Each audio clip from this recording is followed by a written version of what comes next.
بسم الله الرحمن الرحيم.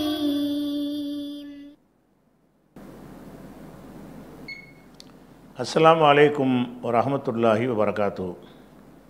அன்பிற்குரிய சகோதர சகோதரிகளே, நீங்களும் ஆலிம்களாகலாம் என்ற பாடத்தில் புதன் வியாழன் ஆகிய 2 நாட்கள் திருக்குர்ஆன் வசனத்தினுடைய நேரடி தமிழாக்கத்தையும் அதில் அடங்கியுள்ள விளக்கங்களையும் பார்த்து வருகிறோம்.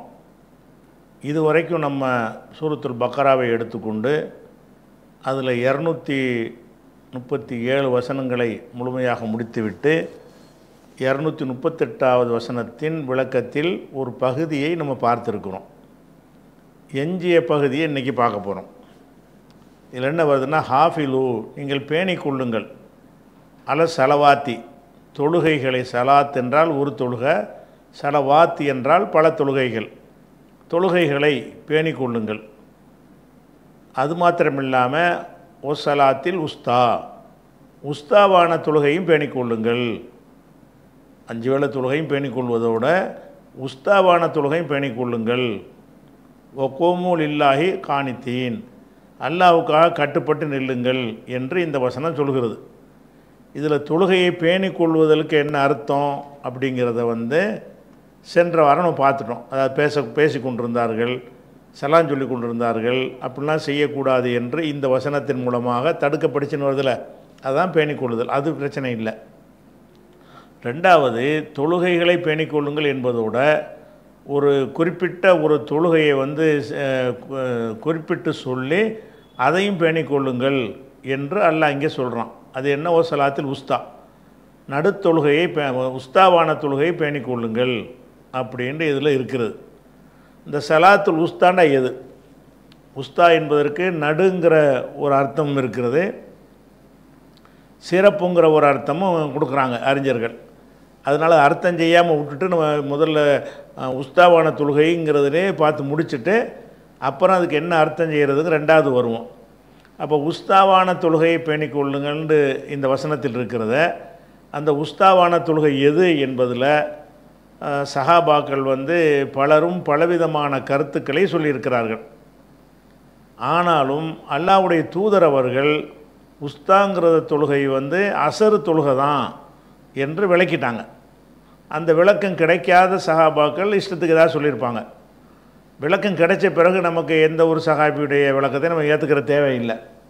அப்போ சலாத்துல் உஸ்தான்னா அது அந்த அசரத்தான் குறிக்குதுங்கிறதுக்கு என்ன ஆதாரம்னு கேட்டால், அகழ் போர் உங்களுக்கு தெரியும். அகழ் போர் என்று ஒரு போர் நடந்தது. ஹந்தக்குன்னு சொல்கிறாங்கல்ல, ஹந்தக் என்ற அகழ் யுத்தம்னு சொன்னால், அதாவது இஸ்லாத்தினுடைய எல்லா எதிரிகளும் ஒன்றா திரண்டு மதீனாவை தாக்குறதுக்கு வர்றாங்க. அதற்கு முந்தின போர்கள் எல்லாம் ஒரு குழுவோடு தான் நடந்திருக்கிறது. மக்கா காஃபிர் கூட, ஹவாசின் கோத்திரத்தாடோ அல்லது ஹைபரில் உள்ளவங்க, பனு நுழைருக்கோ, இப்படியான ஒரு கூட்டத்தாரோடு தான் யுத்தங்கள் நடந்திருந்தது. இந்த யுத்தத்தில் அடி வாங்கின எல்லாரும் ஒன்றா திரண்டு என்ன செய்கிறாங்கன்னு கேட்டால், ஒரு சாரார் மிச்சம் இல்லாமல் யாரெல்லாம் ரசூலுல்லாஹ்வுக்கு எதிராக இருக்கிறாங்களோ அனைவரும் ஒன்று சேர்ந்து நம்ம முகமதை நோக்கி படையெடுத்து போகணும், தாக்குறதுக்கு போகணும்னு வர்றாங்க. உள்ள மதீனாவில் நுழைஞ்சா என்ன ஆகும்? முடிஞ்சு வச்சு கதை. பெரும் கூட்டத்தோடு வர்றாங்க. அப்போ அவங்க அதற்கான முஸ்தீபுகள் நடக்கும் பொழுதே ரசூலுல்லாஹ்வுக்கு தெரிஞ்சு போயிடுது. அதாவது இவங்க பல போர்களில் அடி வாங்கின காரணத்தினால எல்லாரும் ஒன்றா அசம்பிள் ஆகுறாங்க. மக்கா காஃபிர்லேருந்து மதீனா யூதரில் இருந்து இடைப்பட்ட ஊர்களில் உள்ள இஸ்லாத்தினுடைய எதிரிகள் வரைக்கும் ஒன்றா திரண்டு நம்ம அனைவரும் சேர்ந்து நின்று இதை போய் தாக்குவோம், முகமதோட யுத்தத்துக்கு போவோம்னு முடிவெடுக்கிறாங்க. இது ரசூலுல்லாஹ்வுக்கு தெரிஞ்ச உடனே அப்போ ரசூலுல்லாஹ் மஷவரா பண்ணுறாங்க, நம்ம இதை எதிர்கொள்வதாக இருந்தால் நம்ம ஊருக்கு வரவிடக்கூடாது. ஊருக்கு வந்துட்டாங்கன்னு சொன்னால் ஊரில் உள்ள பெண்கள், குழந்தைகள், சிறுவர்கள்லாம் பாதிக்கப்படுவாங்க. நம்ம வெளியேறி போய் வழிமறித்து தான் தாக்கணும். அந்த படையை எதிர்கொள்ளணுமே தவிர நம்ம வீட்டுக்குள்ளே அவங்க ஊரில் இருந்துக்கிட்டே நம்ம தற்காப்பு யுத்தம் பண்ணோம்னு சொன்னால் உள்ளே நுழைஞ்சி அழிச்சிட்டு போயிடுவான். வீடு வாசல் பெண்களுக்கெல்லாம் பாதிப்பாக போயிடும். அப்படிங்கிறதுனால அப்படி வெளியேறி போய் அவங்கள எதிர்கொள்ளுவோமா அல்ல வேறு ஏதாவது செய்வோமான்னு ஒரு மசோரா பண்ணுறாங்க. அப்போ வந்து அங்கே சல்மான் ஃபார்சின்னு ஒரு ஃபார்சின்னா ஈரான்காரர், ஒரு பாரசீகத்தை சேர்ந்தவர். அவர் இஸ்லாத்தை ஏற்றுக்கொண்டு மதீனாவுக்கு வந்தவர். நல்ல விவரமான ஒரு அறிவாளி அவர். அவர் என்ன செய்கிறாருன்னு கேட்டால், ரசூலுல்லாஹ்வுக்கு நான் ஒரு யோசனை சொல்லட்டுமா அப்படின்னு கேட்டு அந்த யோசனை சொல்கிறார். என்னென்னு கேட்டால், இந்த மாதிரி ஒரு பெரிய நெருக்கடியான கட்டம் வரும் பொழுது நாங்கள் பாரசீகரில் என்ன செய்வோம்னு கேட்டால், ஊரை சுற்றி ஒரு அகல் வெட்டிடுவோம். அகல் வெட்டிட்டோம்னு சொன்னால் எந்த குதிரைகளும் ஒட்டகங்களும் அதை தாண்டி உள்ளக்க வராது. அது ஏறக்குறைய ஒரு வேலி போட்ட மாதிரி இருக்கும். அவங்க தூரத்தில் இருந்து அம்பு மூலம் வில்லு மூலம் தான் சண்டை போட முடியுமே தவிர வேறு கிட்டத்தில் வந்து தாக்கி அந்த மாதிரிலாம் என்ன செய்ய முடியாது, நமக்கு அழிக்க முடியாது. அவன் செய்கிற மாதிரி நம்மளும் இங்கே இருந்துக்கிட்டே என்ன செய்யலாம், வில்லு அம்புலாம் விட்டு என்ன செய்யலாம்னா நம்ம யுத்தம் செய்யலாம். இந்த அகல் வெட்டுவது வந்து நமக்கு அகல் மூலமாக நம்ம அந்த போரை எதிர்கொள்வது தான் சிறந்ததாக தெரியுது. ஏன்னா பெருங்கூட்டமாக வர்றாங்க.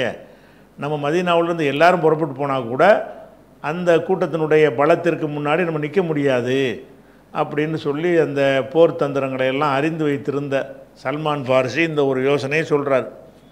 ரசூலுல்லாஹ்வுக்கு இது சரின்னு பட்டோன்னு என்ன செய்கிறாங்கன்னா, ஒரு அகல் தோன்றாங்க. அகல் என்று சொன்னால் அதாவது பள்ளமாக தோன்றுறது. ஒரு அந்த ரோடு இருக்குல்ல, ரோடுடைய அகலத்துக்கு பள்ளமாக்கிறது.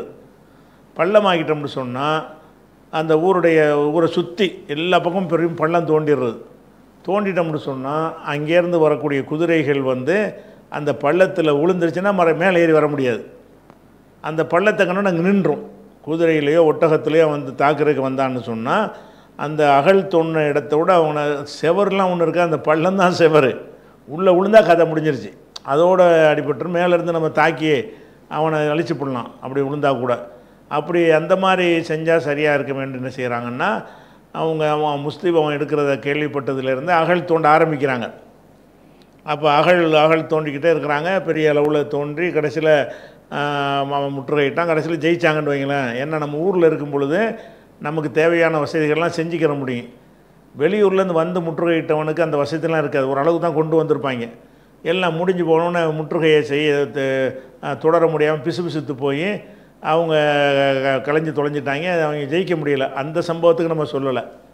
இப்போ அதை பற்றி வரும்போது என்ன ஆகுதுன்னு கேட்டால், அந்த அகல்லாம் தோண்டியாச்சு, போர் ஆரம்பிக்குது. அந்த போர் எப்படி ஆரம்பிக்கும் என்று கேட்டால், ஈட்டி அம்பு தான். வால் சண்டையெல்லாம் நடத்த முடியாது. ஏன்னா அவன் அங்கே இருக்க, நம்ம இங்கே இருக்கிறோம். நேருக்கு நேரம் சந்திச்சுலாம் யுத்தம் நடக்காது.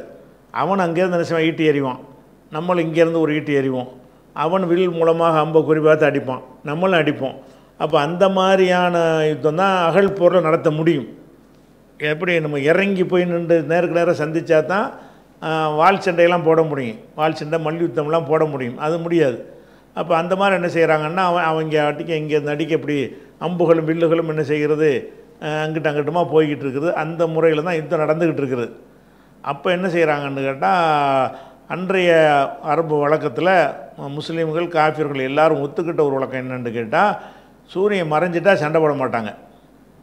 இருட்டில் சண்டை போட இயலாது, ரெண்டு பேருக்கு நல்லது இல்லைங்கிறதுனால அது எழுதப்படாத ஒரு போர் ஒப்பந்தம். அது சூரியன் மறைஞ்சிருச்சுன்னா முடிஞ்சு வச்சு அப்படியே அப்படி நின்றுவாங்க. யுத்தம் வந்து தொடராது.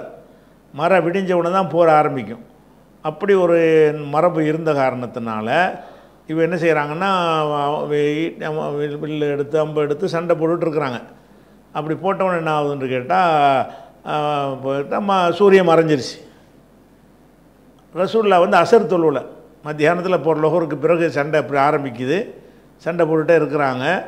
அசர் வந்துருச்சு. அசர் வந்தவுடனே தொழுதுட்டு இல்லாமல் ஆரம்பிக்கணும், தொழுவலை. அசர் தொழுவாமல் என்ன செய்கிறாங்கன்னா சண்டை போட்டுட்ருக்காங்க. கடைசியில் சூரியன் மறைஞ்சி ஸ்டாப் பண்ணுற டைம் வந்துடுது. அப்போ பார்த்தாங்க, ஆஹா நமக்கு அசர் போச்சே, நம்ம அசர் தொழுகை நாசமாகிட்டாங்களே இவங்க அப்படின்னு சொல்லி ரசூலுல்லாஹ் என்ன செய்கிறாங்கன்னு கேட்டால், அதை பற்றி சொல்லும் பொழுது அது எப்படி வருதுன்னா, மல அல்லாஹு புயூத்தகும் குபூரகும், அவங்களுடைய வீடுகள்லையும் அவங்களுடைய கபூர்கள்லையும் நெருப்பை எல்லாம் நிரப்புவானாக. ஏன்னு கேட்டால், சகலூனா அனிசலாத்தில் உஸ்தா, அதாவது உஸ்தாவுடைய நடுத்தொழுகையை விட்டு நம்மளை வந்து கவனத்தை திருப்பி விட்டார்கள். ஹத்தா காபத்தி சம்சு, சூரியன் மறைகிற வரைக்கும் உஸ்தாவுடைய தொழுகை தொழ முடியல. இப்போ என்ன தொழுகையாக இருக்கேன், உஸ்தாவுடைய தொழுகையை தொழுவல, சூரியன் மறைஞ்சிருச்சு. அப்போ சூரியன் மறைகிறதுக்கு முன்னாடி உள்ள தொழுகைங்கிறது எது? அசர் தானே.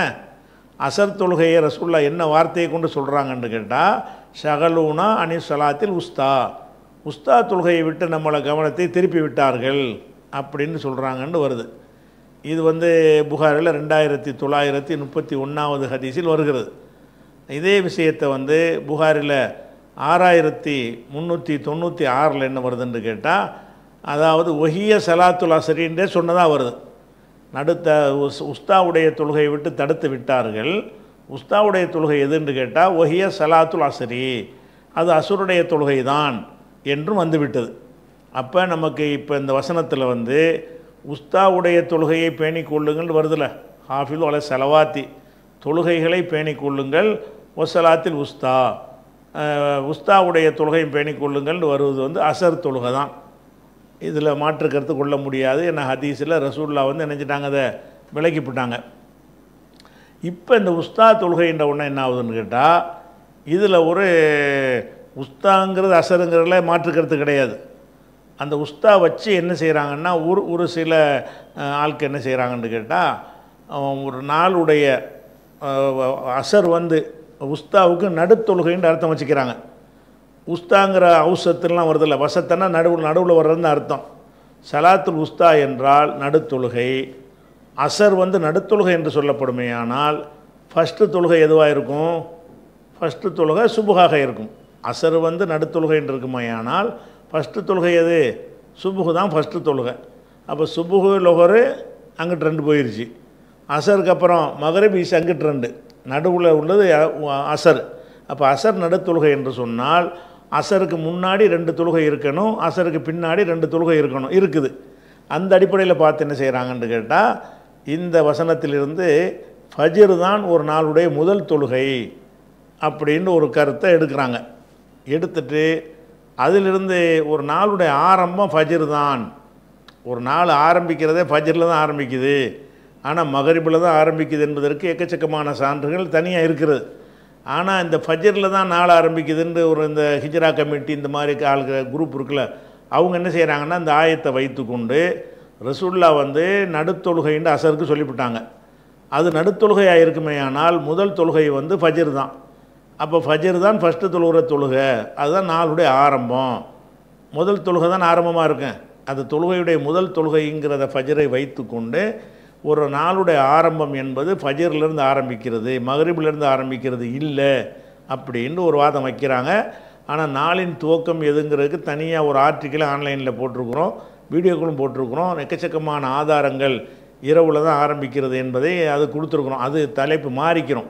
இப்போதைக்கு என்னென்று கேட்டால், இவங்க சொல்கிற அந்த அர்த்தத்தில் அது வருமா என்று கேட்டால், உஸ்தாங்கிறது அசர் தான், அதில் மாற்றுக்கிறது கிடையாது. அந்த உஸ்தா என்பதற்கு நடு என்று அர்த்தம் செய்யலாமா? நடுத்தொழுகைன்னு அர்த்தம் செய்யலாமான்னா செய்யக்கூடாது. ஏன் செய்யக்கூடாதுன்னு கேட்டோம்னா, இதை நம்மளாக சொல்கிறது கிடையாது. இதை அன்றைக்கு உள்ள குர்ஆன் ஹதீஸுடைய விரிவுரையாளர்கள், இலக்கண மேதைகள் எல்லாம் கூட இதை சொல்லியிருக்கிறாங்க. என்ன சொல்லியிருக்கிறாங்கன்னு கேட்டால், இந்த உஸ்தாங்கிற சொல் இருக்குல்ல, அந்த சொல்லு பொதுவாக வசத்த என்றால் நடுவில் அமைந்தது என்ற அர்த்தம். வசத்தன்னா நடுவில் உள்ளதுன்னு அர்த்தம். இந்த நடுவில் உள்ளது என்பதற்கு இஸ்மு தஃப்லீல்னு எடுக்கணும்னு வைங்க.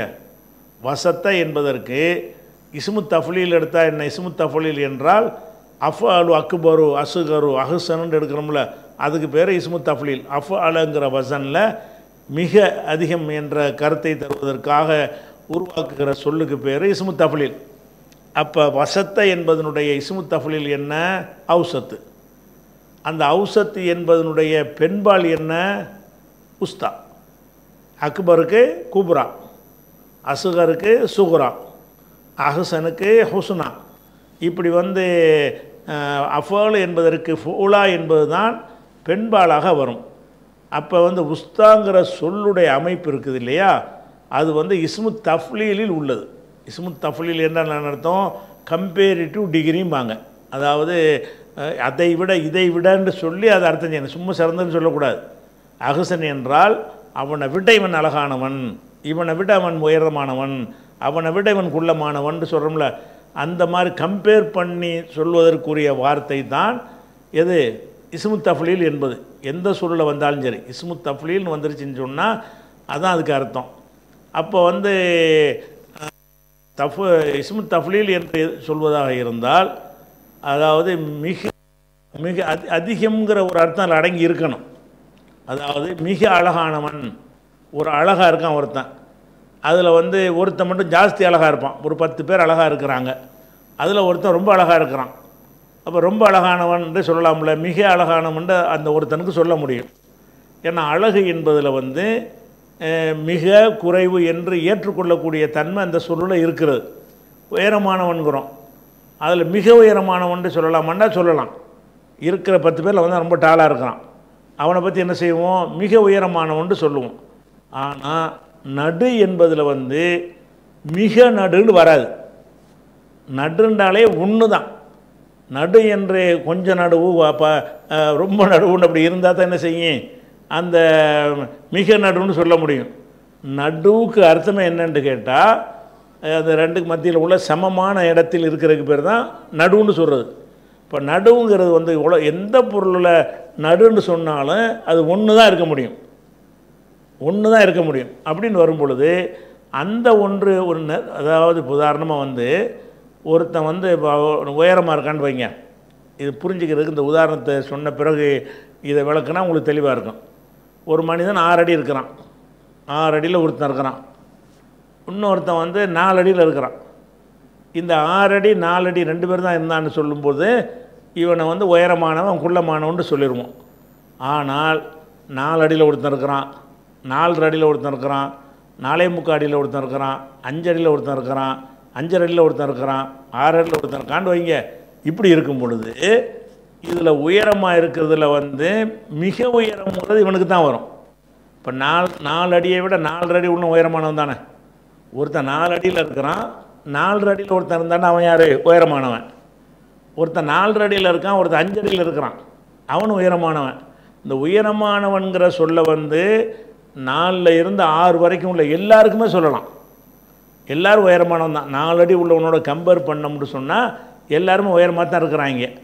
ஆனாலும் மிக உயரம்னு யாரை சொல்லுவோம், கொஞ்சம் உயரம் உள்ளவர்களெல்லாம் கழிச்சுவிட்டு இது 5 அடி உயரம்தான் இருந்தாலும் மிக உயரம் அவன் இல்லை, இவன் இல்லைன்னு சொல்லி கடைசியில் இந்த ஒத்தனைத்தான் நிப்பாட்டுவோம். மிக உயரமானவனை சொல்லணுன்னா 6 அடிக்காரனை சொல்லுவோம். உயரமானவனை சொல்லணுன்னு சொன்னால் 4 அடியிலேருந்து ஆரம்பிச்சிடுவோம். இந்த 4 உயரம் தான், 5 உயரம் தான், 5 உயரம் தான் சொல்லிடுவோம். அப்போ உயரமானவன் என்று சொல்லும் பொழுது அதில் வந்து நிறைய இருக்கலாம். மிக உயரமானவன் சொன்னீங்கன்னா ஒருத்தந்தான் இருப்பான். மிக அழகானவன், அப்போ மற்றவங்கள்ட்ட அழகு இருக்குது, கூட குறை இருக்குது, ஒரே மாதிரி அழகு இல்லை. ஒருத்தன் அழகை விட ஒருத்தன் அழகு ஒரு 10% கூட, இன்னொருத்தனுக்கு இன்னொரு 10% கூட, இன்னொருத்தனுக்கு இன்னொரு 10% கூடன்னு வந்தாலும் கடைசியாக ஒருத்தன் நிற்பான்ல அவனைத்தான் மிக அழகான்னு சொல்லணும். மிகன்னு போட்டுட்டாலே ஒன்று தான் இருக்கணும். மிகண்டா என்ன இருக்கணும், ஒன்று தான் இருக்கணும். அப்படி வரும் பொழுது இப்போ நடுங்கிறீங்கல்ல, நடுங்கிறதுல ஒரு 10 நடுவு இருக்குமா, 10 நடுவு இருந்தால் இது கொஞ்சம் நடுவு, அதுக்கு அடுத்து கொஞ்சம் நடுவுன்னு சொல்ல முடியுமா? நடுவுண்டா ஒன்று தானா? நடுவுண்டா ஒன்று தான். நடுவுண்டால என்ன அர்த்தம், 3 பேர் இருக்கான், ஒருத்தன் நடுவு நிற்கிறான்னா அவன் தான் நடுவு. ரொம்ப நடுவு கொஞ்சம் நடுவுண்டு வராது.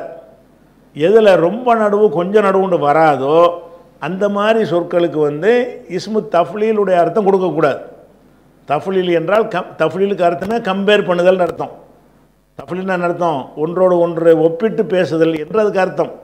அப்போ கம்பேரிட்டிவ் டிகிரி எதில் வரும்னு கேட்டால் எதில் வந்து கூடுதல் குறைவை ஏற்றுக்கொள்ளக்கூடிய தன்மை இருக்குமோ. உயரம்ங்கிறது இருக்குல்ல, உயரம் வந்து ஒரு கொஞ்சம் உயரம், அதுக்கு மேலே உயரம், அதுக்கு மேலே உயரம், அதுக்கு மேலே உயரம்னு பல படித்தரங்கள் இருக்கும். அப்படி இருக்கும் பொழுது தான் மிக உயரம்ன்ற ஒரு வார்த்தையை சொல்லி அதில் உள்ள டாப்பில் உள்ளவனை பிரித்து எடுக்கிறோம். அழகுங்கிறதுல ஒரு 10 அழகர்கள் இருப்பாங்க, ஆனால் சமமாக இருக்க மாட்டாங்க. ஒருத்த அழகை விட அவனுக்கு கொஞ்சம், இவனுக்கு கொஞ்சம் கூட, இவனுக்கு கொஞ்சம் கூடன்னு கடைசியாக ஒருத்தன் இருப்பான்ல. அப்படி இருக்கும் பொழுது தான் நமக்கு தஃப்லீல் தேவைப்படுது. இஸ்மு தஃப்லீல் எப்போ தேவைப்படுது, 10 பேர் அழகானாக இருந்தாலும் சமமானவனாக இல்லை. அப்படிங்கும் என்ன செய்கிறோம்னா ரொம்ப அழகானவனை சொல்வதற்கு அஹ்சன், மிக அழகானவன், இருக்கிற 10 பேர் அழகானவர்கள் தான், ரொம்ப அழகானவன் இவன் தான் அப்படின்னு சொல்கிறோம். அப்போ வந்து அந்த ஒரு தன்மையில் ஒன்றுக்கு மேற்பட்டவர்கள் இருக்கும் பொழுது தான் மிகங்கிற சொல்ல வச்சு சொல்லுவாங்க. அழகர்கள் 10 அழகன் இருந்தால் தான் மிக அழகன்னு ஒருத்தனை பிரித்து எடுக்க முடியும். 10 உயரமானவன் இருந்தால் தான் மிக உயரமானவன் ஒருத்தனை பிடிச்சி எடுக்க முடியும். அப்போ மிக என்ற அந்த வார்த்தையை யூஸ் பண்ணுவதற்கு என்ன வேணும் என்று கேட்டால் நிறைய இருக்கணும். ஒன்றுக்கு மேலே 2, 3, 4, 5, 10 இருக்கணும். அதில் தான் என்ன செய்யணும், ஆக டாப்பில் எது இருக்குதோ அதை பிடிச்சி மிக உயரமானவன், மிக குள்ளமானவன், மிக அறிவுள்ளவன் என்று சொல்ல முடியும். இதில் தான் இஸ்மு தஃலீல் எடுக்க முடியும். ஆனால் இந்த நடுங்கிறீங்க இல்லை, நடு என்கிற மாதிரி நிறைய இருக்காது, ஒன்று தான் இருக்கும். ஒரு நடுங்கிற அர்த்தம் கொடுத்துட்டு இருந்தாலேயே நடுவில் என்ன தான் இருக்கும், ஒன்று தான் இருக்கும். அப்போ ஒன்று தான் இருக்கும் பொழுது அது மிக நடுவுன்னு இப்படி மிக நடுவாக கொஞ்சம் நடுவு இதப்புறம் இது இஸ்மு தஃலீலுடைய அர்த்தத்தை நீங்கள் கொடுத்துட்டீங்கன்னு, நடுவுங்கிற அர்த்தம் கொடுத்துட்டீங்கன்னு சொன்னால் வெறும் நடுவுன்னு நீங்கள் கொடுக்க இயலாது. ஏன்னா அது உஸ்தாங்கிறது இஸ்மு தஃலீலாக இருக்குது. இஸ்மு தஃலீலுடைய அர்த்தத்தை இணைச்சி தான் நீங்கள் அர்த்தம் கொடுக்கணும். அப்போ உஸ்தாவுக்கு மிக நடுவில் உள்ளதுன்னு நீங்கள் அர்த்தம் செய்யணும். மிக நடுவில் உள்ளதுன்னு அர்த்தம் செஞ்சிட்டிங்கன்னா அப்போ கொஞ்சம் நடுவில் உள்ளது என்ன இருக்குது, அதில் கொஞ்சம் நடுவுன்னு ஒன்று வருமா? நடுவுண்டால என்ன அர்த்தம், சரியாக துல்லியமாக பிரிக்கிறதுக்கு பிறகு நடுவுன சம பங்காக வச்சு எந்த இடத்துல சரிபாதியை பிரிக்க இயலுமோ அந்த இடத்துல நிற்கிறவனை தான் அப்படி நடுவுன்னு சொல்லுவோம். அப்போ அப்படி ஒன்று தான் இருக்குன்னு சொல்லும் பொழுது அப்புறம் என்ன மிக நடுவுன்னு சொல்லுவோம், வெறும் நடுவுன்னு போயிருப்பாங்களே. அப்போ நடுவுங்கிற அர்த்தம் நாடி இருப்பார்களே, ஆனால் இஸ்மு தஃலீல் அதை சொல்ல மாட்டாங்க. சாதாரண நடுவு முத்தவசித்து அதுக்கு உள்ள சொல்லிருக்கல வசத்து அப்படிங்கிற வார்த்தையை சொல்லியிருப்பாங்க. மிக நடுவுங்கிற வார்த்தையை அந்த மாதிரி யூஸ் பண்ணிட்டாங்கன்னு சொன்னால் அந்த இடத்துல சிறந்ததுங்கிற அர்த்தம் தான் கொடுக்கணும், நடுவுங்கிற அர்த்தம் கொடுக்கக்கூடாது. அப்படி கொடுத்தீங்கன்னு சொன்னால் கொஞ்சம் நடுவு இருக்குது, அது கொஞ்சம் நடுவு இருக்குது, அதை விட கம்மியான நடுவு இருக்குது அப்படின்னு அர்த்தமாயிரும். நடு என்பது என்ன வராது, கூடுதல் குறைவை ஏற்றுக்கொள்ளாது, நடுவுண்டா ஒன்று தான் அப்படின்னு சொல்லி கிராமரில் அடிப்படையாக வைத்து உதாரணமாக இப்னு ஹஜர் சொல்கிறத உங்களுக்கு நான் எடுத்து காட்டுறேன், அதில் விளங்கிடும். இது ஃபத்ஹுல் பாரில் உள்ளது. ஹிய இந்த உஸ்தா என்பது, ஹியண்டா உஸ்தா என்பது தானீசுல் அவுசத்தி, அவுசத்துக்கு பெண்பால், அவுசத்து என்பதற்கு பெண்பால் அர்த்தம்.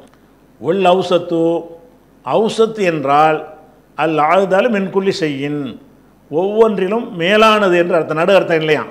ஒல் அவுசத்து, அவுசத்து என்பது அல் ஆகுதாலும் மென்குள்ளி செய்யின், ஒவ்வொன்றையும் மேலானது என்ற அர்த்தத்தை தரும். ஒலைசல் முராது பிஹி, இதுக்கு கருத்து இல்லை, அத்த வசுத்து பயண செய்யினே, ரெண்டுக்கும் நடுவில் இருப்பதுங்கிற ஒரு அர்த்தம் இது கிடையாது. மேலானதுங்கிற அர்த்தம் தான் இருக்கே தவிர நடுவில் உள்ளதுங்கிற அர்த்தம் கிடையாது. ஏன் கிடையாதுங்கிறோம்னு கேட்டால் இல்லை அன்ன ஃபோலா, ஃபோலா என்கிற வசன், ஃபோலா சுகுரா உஸ்தா, இந்த வசன் மானாக அதனுடைய அர்த்தம் அத்தஃலீலு, தஃலீல் பண்ணுவது, கம்பேர் பண்ணுவதாகும். அதாவது ஒலா எம்பனி தஃலீலி, கம்பேர் பண்ணுவதை உருவாக முடியாது.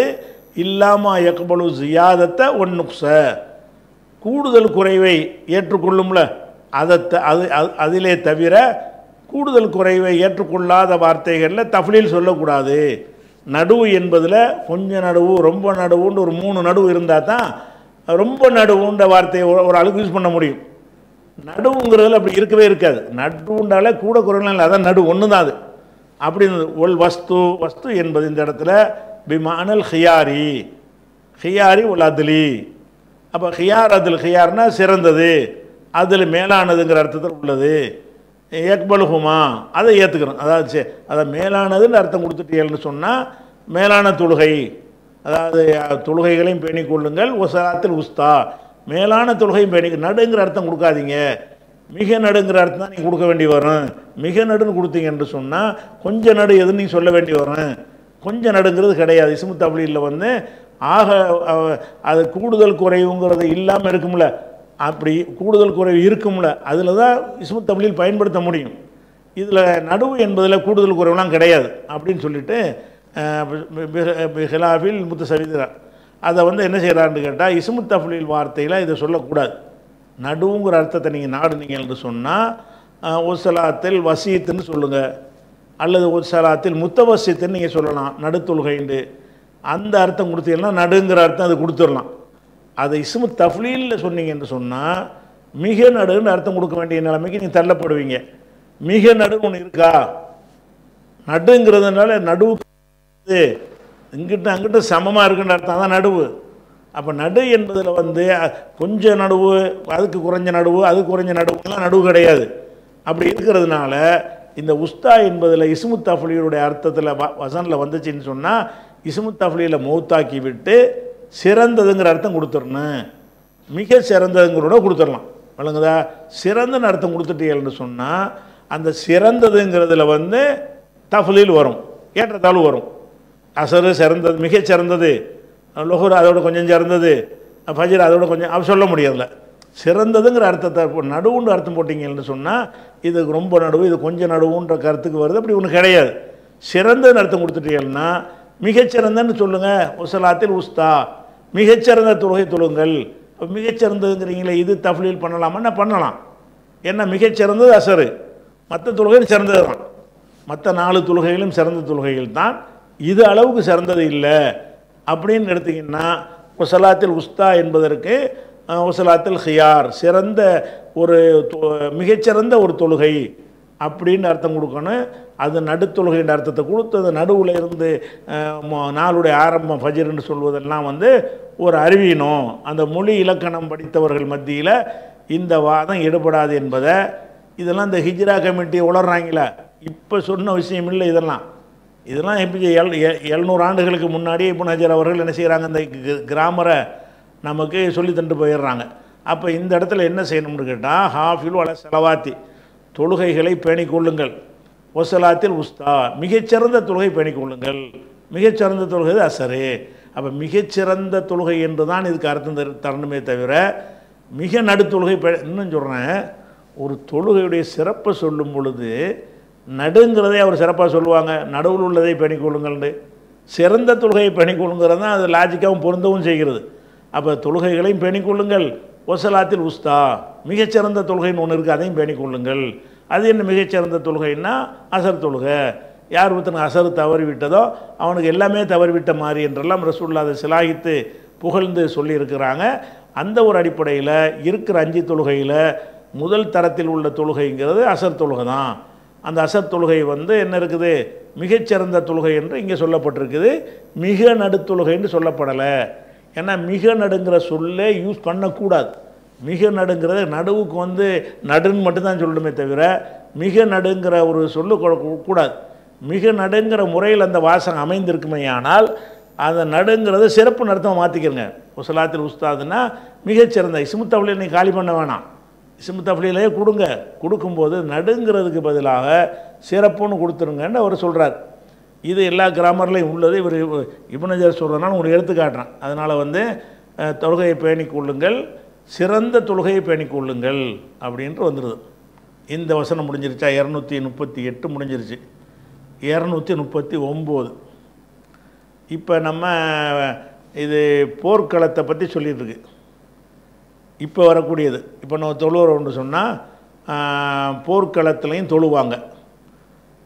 இப்போ ஒரு அச்சமான நிலையில் இருக்குன்னு வைங்க. அச்சமான நிலையில் இருந்தீங்கன்னு சொன்னால் சாதாரண தொழுகையுடைய கண்டிஷன்லாம் அதுக்கு வராது. அதுக்கு என்ன செய்யலாம்னு, இப்போ குதிரையில் உட்காந்துட்டு நம்ம தொழுதுட்டு இருக்கலாம், ஒட்டகத்தில் ஏறி உட்காந்துட்டே தொழுதுட்டு இருக்கலாம். சாதாரணமான அச்சம்ங்கிறலாம் தீர்ந்த பிறகு நின்று நிதானித்து தொழுவலாம். அந்த ஒரு விஷயத்தை இந்த வசனத்தில் நல்லா எப்படி சொல்கிறான்னு கேட்டால், இது 239. ஃபைன் ஹிஃப்தும், நீங்கள் 5 நாள் எதிரிகள் வந்துடுவாங்கன்னு அஞ்சுறீங்க, அல்லது வேறு எதுக்காக நீங்கள் பயப்படுறீங்க. அப்படி பயந்தீர்களை என்று சொன்னால் ஃபர் ரிஜாலன் அவ் ருக்குபானன்.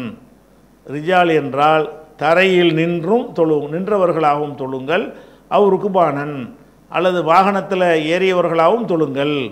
இப்போ சாதாரணமாக தொழுகிறது நம்ம தரையில் நின்று தானே தொழுவோம். ஒரு அச்சமான நிலை இருக்கும்னு சொன்னால், எவனா தாக்கிடுவான்னு சொன்னால் குதிரையில் உட்காந்துட்டே தொழுவணும். தாக்க வர்றேன்னா இப்போ தொழுதுகிட்டே பிச்சுட்டு ஓடி போயிடணும் வேகமாக. அதை வாகனத்தில் அச்ச நிலையில் இருக்கும்போது நம்ம நின்று நிதானி தொழுதுட்டு இருந்தோம்னா கொண்டுட்டு போயிடுவாங்க. அப்போ அச்ச நிலை இருக்கும் என்று சொன்னால் நீங்கள் சுற்றி வளைச்சி பாருங்கள். உங்களுக்கு பிரச்சனை வராதுன்னு சொன்னால் தரையில் நின்று தொழுவுங்க. பிரச்சனை வரும்னு சொன்னால் வாகனத்திலேருந்து தொழுவுங்க. ஃபைன் ஹிஃப்தும், நீங்கள் 5 நாள். ஃபர் ரிஜாலன், இந்த ரிஜாலன்கிற வார்த்தைக்கு வந்து நடந்தவர்களாக அப்படிங்கிற மாதிரி ஒரு அர்த்தத்தை வந்து நாம் தமிழாக்கத்திலையும் கொடுத்துருந்தோம். ஏராளமான மொழிபெயர்ப்புலையும் அப்படி தான் கொடுத்துருக்குறாங்க. ஆனால் அந்த அர்த்தம் சரியில்லை. ஹதீஸிலேருந்து பார்க்கும்போது அந்த அர்த்தம் சரியில்லை. அது குறித்த ஒரு விவரங்களை இன்ஷா அல்லாஹ் உங்களுக்கு இந்த வசனத்துக்கு ரிஜாலன்கிறதுக்கு என்ன அர்த்தம் அந்த விவரங்களை உங்களுக்கு இன்ஷா அல்லாஹ் என்ன செய்வோம் நாளைய இதில் விவரமாக சொல்லுவோம். அஸ்ஸலாமு அலைக்கும்.